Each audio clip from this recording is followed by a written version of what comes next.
Okay, are you gonna behave? Nope. Okay. You need some bloopers. 3, 2, 1. I'm so afraid of you interrupting me. 3, 2, 1. You said you wanted me in the video. Apparently. Alright, what's up, guys? Hey guys, what's up? It's Gigi here. I've got Danielle with me because she actually tore her ACL about 2 months ago, and I wanted to talk about programming around an injury because a lot of the times, and I worked at a gym, I actually just left this gym, an all women's gym, burn boot camp, which it's not all women, but it's like 99% women, and for a long time it was like no men were allowed except for like one time a day. It's a lot of women in the gym, and I think a lot of women spend so much time being convinced that like cardio is the way to lose weight and cardio is the way to get lean and get toned and get the body you want. So like my job in the past 2 years has really been teaching people that like strength is the way to get stronger and to get leaner and to have muscle and to have that lean toned look. So with that came a lot of times where you had people with form from various experiences, whether it be I didn't correct them or they came into the gym working out like a CrossFit or something like that. Not that CrossFit's bad, but a CrossFit that had poor instruction. So I spent a lot of time working through injuries. And something I saw quite frequently at the gym was people taking several weeks off because of an injury or blasting completely through an injury and just getting themselves in a worse place.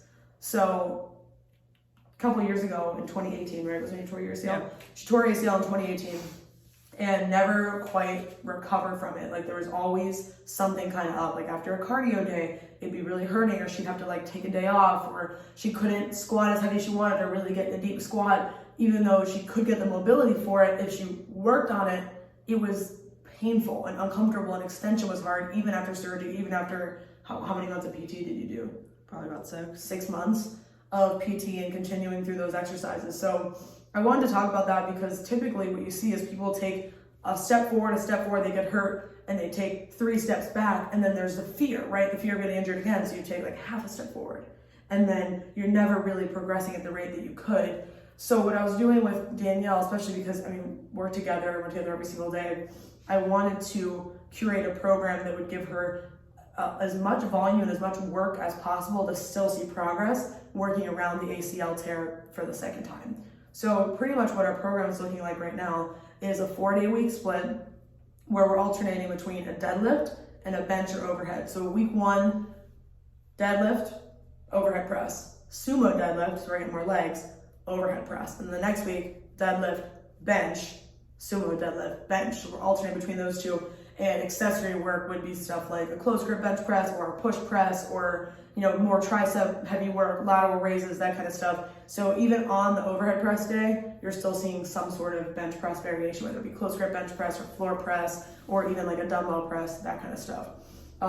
So overall, how are you feeling after this week having 2 deadlift days? Good? Pretty recovered? Mm-hmm. Yeah.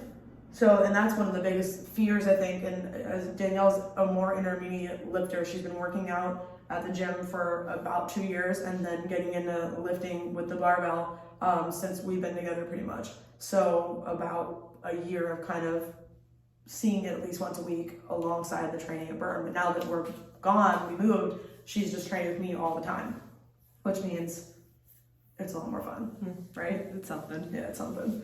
So overall, there's a lot of fear with a lot of like intermediate lifters seeing deadlift twice a week. The central nervous system fatigue, CNS fatigue, is usually pretty high. But since we're hitting 2 different variations, I personally feel that they are so different that doing them twice in the week at a moderate load, especially right now we're doing a 5x5. So 5 sets of 5 reps, right around 65% right now. The recovery time, you have 48 hours between the workout. You have pretty much a good recovery between the two, would you say?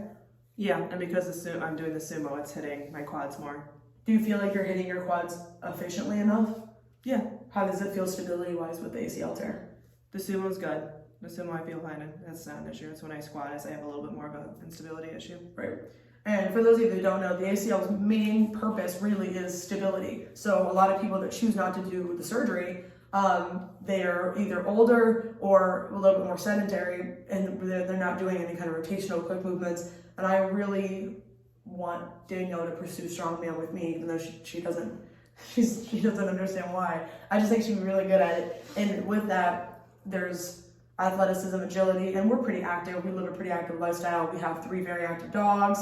We're young, we're healthy. Like, the surgery is most likely what she's going to choose. So with that in mind, we're trying to really strengthen around that injured area. And that's a big thing that the doctors will recommend, and they recommend you do the first time, and they're recommended yet again, that you want to strengthen the area around it, especially the knee. There are so many pieces connect to it. The knee is literally the connector between your 2 leg bones. So if you have strong calves, strong hamstrings, strong quads, and strong glutes for that matter, all those things will contribute to a faster recovery. Yep. So what we're kind of doing is working around that injury. I have a leg extension, leg curl machine behind me. So we're doing both. We're still doing the leg extension for her quads, and because it's isolated, it's difficult, but it's a good strengthening movement. And then the other end, the leg curl, strengthening her hamstrings. And obviously the deadlift is glutes and hamstrings, as well as RDL variations that will come up, stability while hamstring curls, slides out. So a lot of those kind of things like PT exercises, we're to start implementing through the weeks and adding a little bit more and more. So when it becomes time for surgery, she'll be as strong as possible. So the main message I really want to get across here is there is 2 very extremes when it comes to injury. You could choose to be completely sedentary, which is not the right decision in my opinion. And the other end is you could choose to completely ignore it and keep working and keep grinding, and pretty much you could hurt yourself worse, which is why we're kind of dialing back on the extreme conditioning. Lateral movements are a no-go right now. Traveling forward and back actually isn't too bad right now. And if you're ready to, you have a brace. So even like doing like short sprints or putting on the bike, those things are not painful. No. Is that right? For the most part. I mean, running's a little rough, but it's getting better. Even like a sandbag carry, no problem. So, and waiter walks, that kind of stuff. We do a lot of that stuff for strongman. So that's not bad. And what we're trying to do is just keep her at a maintenance level of strength, if not get her stronger. So you got 2 ends of the spectrum that are super extreme. You need to find somewhere in the middle where you're still active, you're still living your life, and you're still getting stronger. So when it's time to get on that surgery table, and then you're going to be in a full leg brace, whether it be, a rotator cuff injury where you're in a sling, so you're not using much of anything, or you're in a full leg brace, which, how long were you in your leg brace before? I mean, the full leg brace, I want to say you're in at least 6 weeks or so. Okay. You gradually get range of motion back, but right after surgery, you're locked out in full extension. And it's locked out like all the time. As you go through PT, you get a little bit more. Like they unscrew it, literally make it a little bit looser. Yeah, so you can only bend so far. Okay. The only time the brace comes off is during PT, when I'm doing my exercises and my slides and leg lifts. All right, do you take it off when you sleep? No. Shower? Yes, to shower, but depending on where I'm at in the surgery, I can't shower for the first few days. Oh, nice. Yeah. Stinky. Yeah, really fun. So with that kind of thing where you're literally completely immobilized, you're going to see some atrophy of your muscles. So that's why you want to build up as much as you can. And I do think that meeting with a professional, a trainer, yes, also a physical therapist, talking to your surgeon, talking to your doctor is really important to figure out, what is the best course of action, because especially with an ACL, you have different options for your surgery. They can do a hamstring, and then last time you did a cadaver. You could do the hamstring. You could use your own hamstring. You could use a cadaver. Okay. Or you could use your patellar tendon, depending on surgeon what they recommend. Also age, right? Yeah. Generally speaking, like if you're younger, they tell you to use your own hamstring. Yeah. Just because you're more active. If you're in like professional sport, they tell you to do that. Once you get to like your upper 20s, like right around 30, you're kind of in this in-between area where you could go cadaver, you could go hamstring, and the older they generally recommend cadaver. Okay. So you have different options there in terms of recovery and the way that it will actually heal and how fast it'll heal, especially for athletes, young athletes. You want to be back on the field or back in your sport as soon as possible. And I think that you are in a similar boat. You want to be back to your activity as soon as possible. Hamstring's a little bit more invasive. Yeah.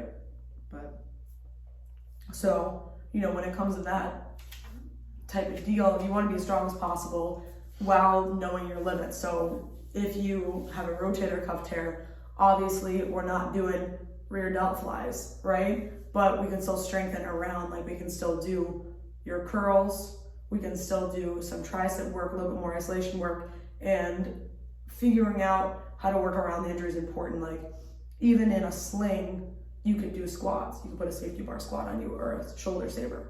You could have a camber bar. You can still work your legs. You can do leg press. You can do stuff that doesn't involve actually rotating. Obviously, if you're in Olympic weightlifting, your snatch and your clean and press might suffer, but or clean and jerk might suffer. But I think finding ways to work around the injury is important because you never want to put yourself in a place where mentally it's really tough and physically as well, it will affect your performance a lot. So working around the injury for Danielle specifically, I wanted to make sure we were still including the main lifts, the big four, bench, squat, deadlift, and overhead press.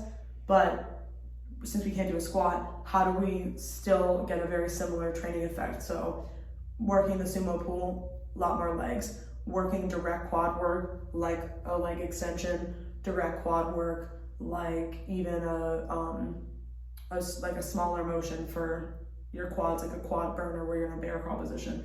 Not a very comfortable position right now for you. So we have to find other ways to train and isolate, really flex your quads and train the hamstrings and get yourself at a point where you feel like you're still getting the same training effect, because even if you can't do a squat or a lunge, that there's still 1,000 leg exercises to work through, cable exercises, banded exercises, and more machine work. So especially if you have access to a commercial gym, it's great to take advantage of the machines that can isolate certain muscles, like a bicep trainer or a tricep trainer, and cables and all that kind of stuff.